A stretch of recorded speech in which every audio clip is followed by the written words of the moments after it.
favorite gun. It's a beautiful gun. I'm talking about the M1 Garand. For those of you who don't know, it was the main service rifle in World War II in Korea. It's an 8-round semi-automatic chambered in 30-06. It's clip-fed. My particular one is a Springfield Armory, manufactured in July 1943. I picked it up about a month ago at a pawn shop. I'm just now doing the video because, unbeknownst to me, it had a few problems. I've got those problems worked out now, so let's go ahead and talk about it a little bit. For those of you who have never seen one, it is big, it's bulky, it's everything an old rifle should be. This particular one is in the walnut stock. They also did make a birchwood that came out later on. I much prefer the walnut. Springfield Armory is the first one that manufactured the M1 Garand. It's a gorgeous gun. There was 2 other manufacturers that made them, Winchester and Harrington and Richardson. But I had to have the Springfield. I had to have it as authentic as I could. We'll talk about some of the features of the gun, and then, we'll go out to the range, of course, and, as the weeks pass, I'm sure you'll see videos just pop up. There probably won't be any, talking like this, and it'll just be me shooting it. So let's go ahead and talk about a couple different things.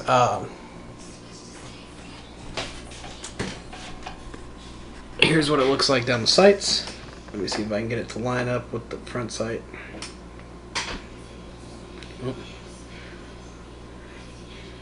There it is. I don't know if you can really see that, but it's lined up. The front sights look like that, so that's what you're going to be looking for through the rear sight. Oh, there we go. I think I might be able to get that. Yeah, there you go. So, like I said, this one was manufactured July 1943. I don't know if it's all World War II or Korea, but it does have the standard issue strap on it, which, if anybody watching this had a Garand and was in World War II in Korea, this strap actually has A3 written on it, a permanent marker, and this piece of tape says 44. This is the standard issue sling that was given out in World War II, but like I said, that doesn't mean it left the States. It could have been somebody that was here, left at home for training and stuff like that. It was in pretty good shape. It had a little bit of a jamming problem. Like I said, we got those sorted out now.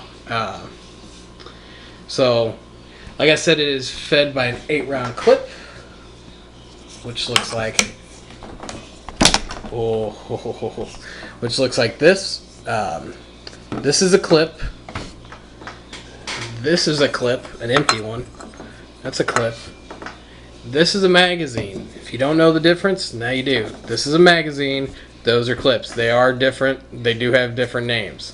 So, it is 8-round clip fed. What you would do is you would pull back, and you'll have to forgive me, this is going to be kind of hard to do here with one hand.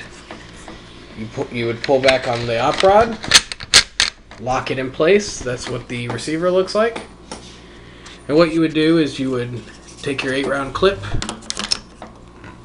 and then when you get ready to press this in, matter of fact, let me see if I bet I can get this on video. I'm not going to put one in the chamber, but I'm just going to show you. Actually, I'm going to set it right. Well, you won't be able to see it really.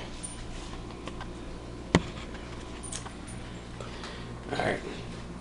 I'll just have to walk you through it. You would push down with your left thumb like this, while your right hand was either holding back this op rod like this, or like this, putting pressure on it. The reason being, when you push this down, and you get the idea, so I'm just going to show this now. When you push down right here on your clip, and that clip locks, like it is right now, it's locked. That bolt is going to get ready to push on that top bullet. It's going to try to push it forward with your op rod. So if you're not holding it back, it's going to go forward.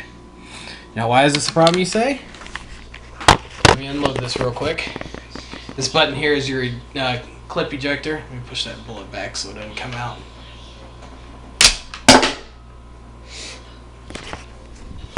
I'm going to lay this thing on its side here.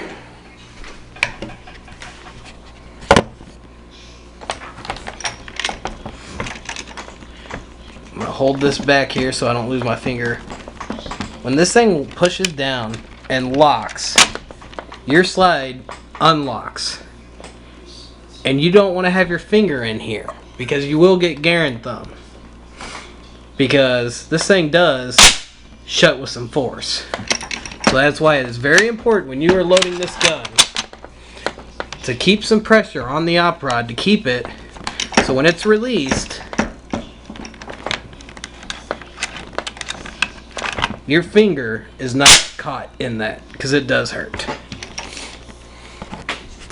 So now that I've just prevented you, if you ever get to shoot one, from bruising your finger horribly, you're welcome. So, let's see, what else? General Patton called it the greatest battle implement ever devised because it was clip-fed instead of bolt action. I'm sorry, it was clip-fed instead of single load. You know, having to put each bullet in one by one. And it was a semi-automatic, not a bolt action. This was the first rifle used in war like that. So while our enemy forces were stuck with bolt actions, we were able to fire off 8 rounds. Boom, boom, boom, boom, boom, boom. Then we got ready to reload. We just had to throw another bad boy in there. And we were good to go. It does make a distinctive noise whenever this clip ejects. It automatically ejects after the last round.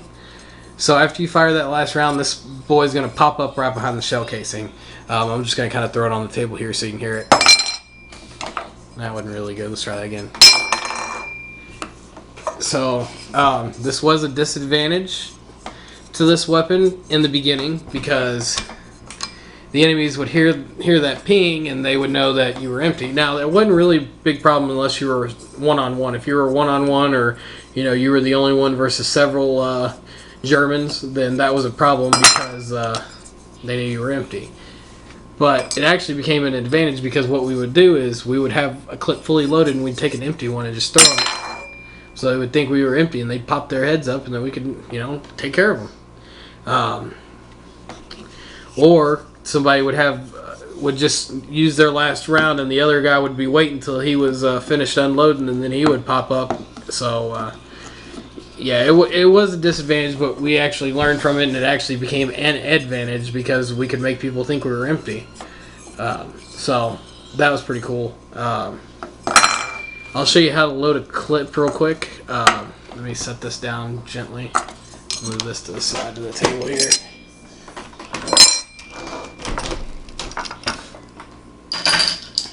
Now I load mine a little different than what I've seen online. I just find it easier. Start with the clip with the whole base down, and then I just singly put in my first 4 or 5 rounds here.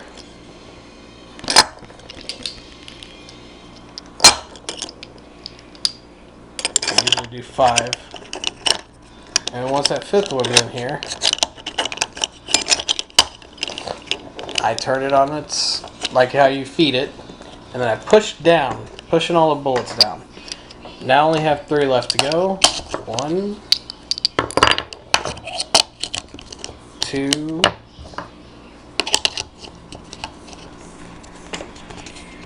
3. So now I have a fully loaded clip. They usually probably had quite a few of these on them already like this, so they have to stop and do what I just did because it does take a little bit of time. But it's a lot of fun to shoot like that. I'll show you something too. Most people, well, not most people, but if you're not that familiar with the Garands, or you don't have one or whatnot, let me unload this real quick. You don't have to have a full 8 rounds in your clip. I personally really like the pinging noise. I think it's pretty awesome sounding, and that's what makes a Garand in my opinion. So you take your clip, and this is going to be kind of hard to show, but I'll do my best. Set your 2 in line in it, like so. They're right behind each other. And then you're going to twist them like so. So where the primer of this one's up high, the bullet's facing lower. The primer on this one is lower, and the bullet is up higher. And that kind of locks it in. Now, whenever you stick this in your Garand, there's a piece here that goes in your clip and pushes them up and keeps them feeding. When that piece goes in here, let me try it with this hand so you can see it. And it will push them up into place. It doesn't look like it right now, but it will push them up in place, and you can fire just the 2 rounds. So again, put the 2 in line, hold them, twist. Takes a little bit of practice, but now you can just shoot. So that's pretty neat. So I'm trying to think if I miss anything else. There's so much I could talk about on this rifle. Oh, I can show you this. This piece here inside the trigger guard is the safety. This was really great because when your finger was on the trigger guard, you could just push it forward, which I'm going to do it with my thumb because I can't hold the weapon right now. That's safety off when it's outside the trigger guard. Safety on, safety off. Really neat feature. I really like that. Back here, I don't know if I'll be able to get this open one-handed. Kind of a pain, actually. This was where they kept their grease for the gun. Let me see if I got something over here real quick I can grab. Oh, got my keys.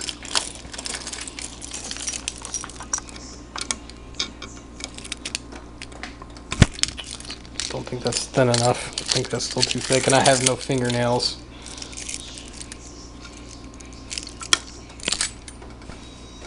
There we go. So you could fit little grease tubes in here. They were little round cylinder tubes, and you could throw them in there in your gun, and you'd always have some with you. So, you know, after a skirmish or whatever, you could clean your weapon pretty good. So that was pretty neat that they put on there.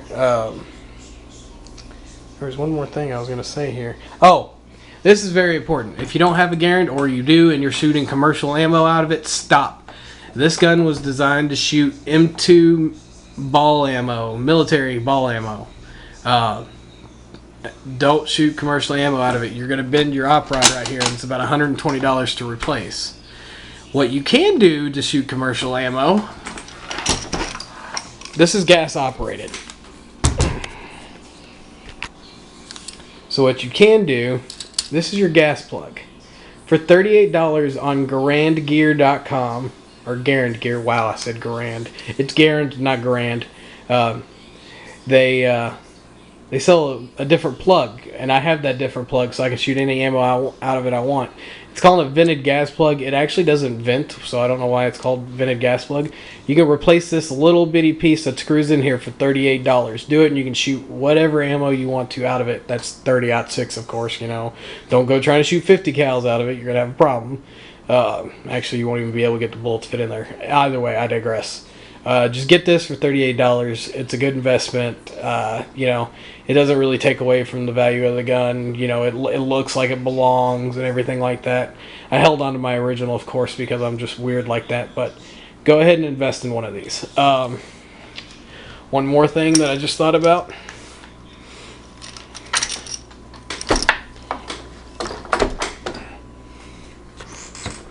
Right here, these knobs,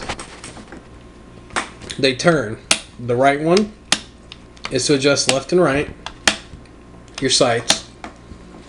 And then this guy over here is distance. Right now it's at 100 yards. You see how it's pulling up on the back sight? That increases your distance. You know, these things are iron sight. I've only shot it probably about 150 yards away. I was still pretty accurate with it, but you know, I'm not that familiar with shooting rifles with iron sights at, you know, very long distances. But you know, that's what this one is. You know, it's just something you get used to and you get better at. You know, I did pretty well with the 150 yards. I shot 10 rounds and I hit 8 of them on a, you know, an 8x10 target. I don't know what happened to the other 2. But yeah, so that's what the sights are on it. It's pretty neat. You know, it just really is it's a gorgeous gun. Like I said, it's my personal favorite. It's got a lot of meaning behind it, a lot of Americana, and I love it. I wish they wouldn't have. They actually, the government's banned the import of these back into the States. There was over 6.5 million made, and I know we've shipped off after the wars, after, it wasn't our service rifle anymore. We sent millions of them to our allies, and I wish we wouldn't have done that because they're a beauty and they're fun. And they're neat. Definitely unique. So that's the M1 Garand, and let's go ahead and head out to the range.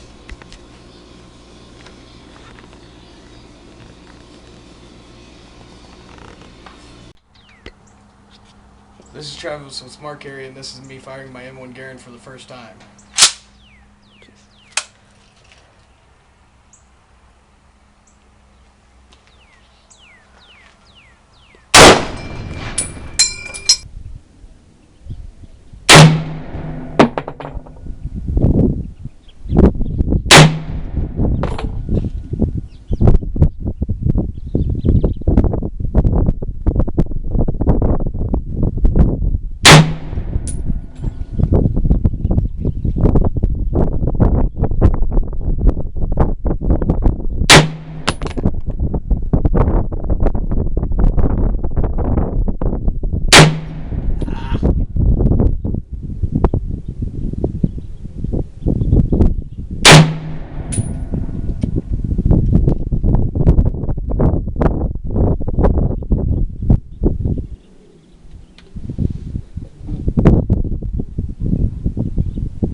That time.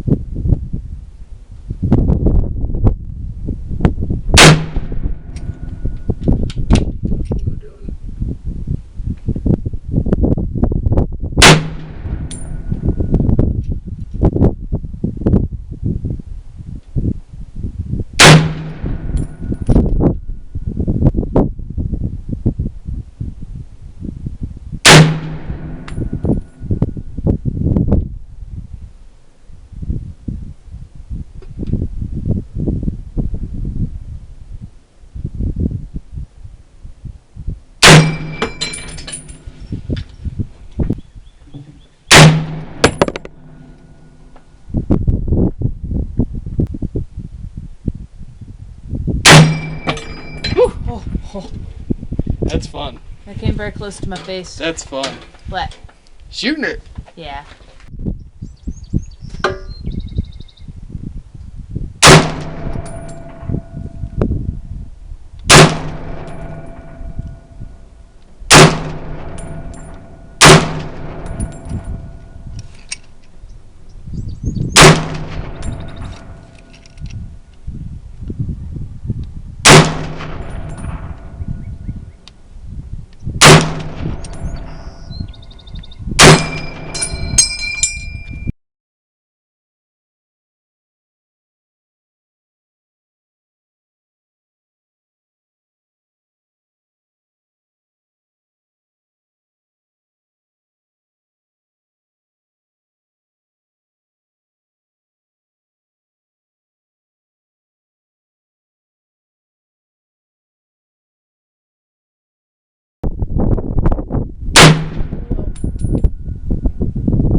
That was frightening.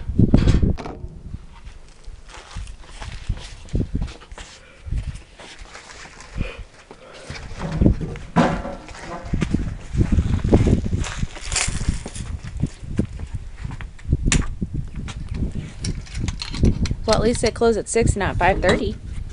True.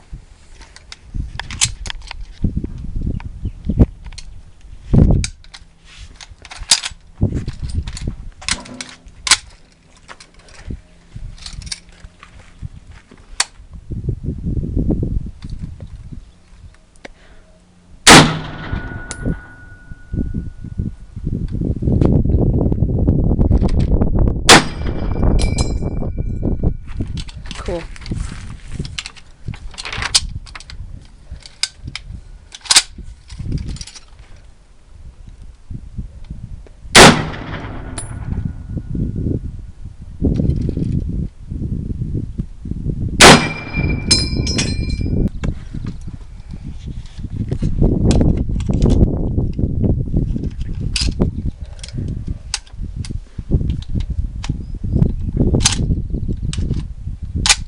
There you go.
Lift it up a little. It looks like it doesn't.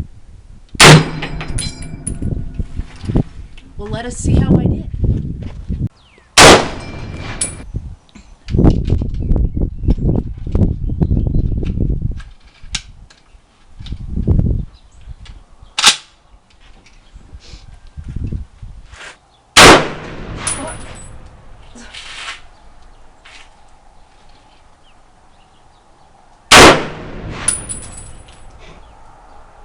Alright, I'm not gonna jump this time. Watch. It was at 300 yards too. I'm not Was gonna it? jump. I'm not gonna do it.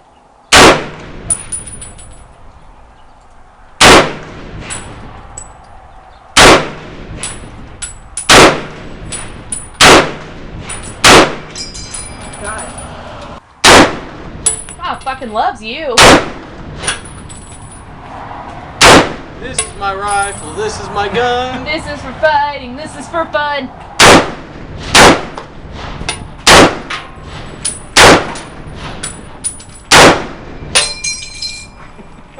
Fuck.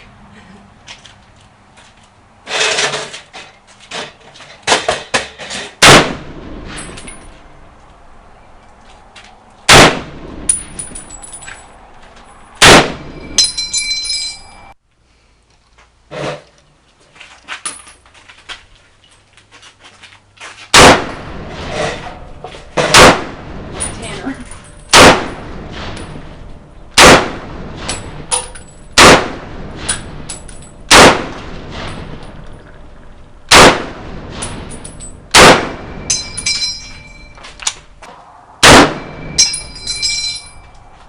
Cut that. Well, it shot.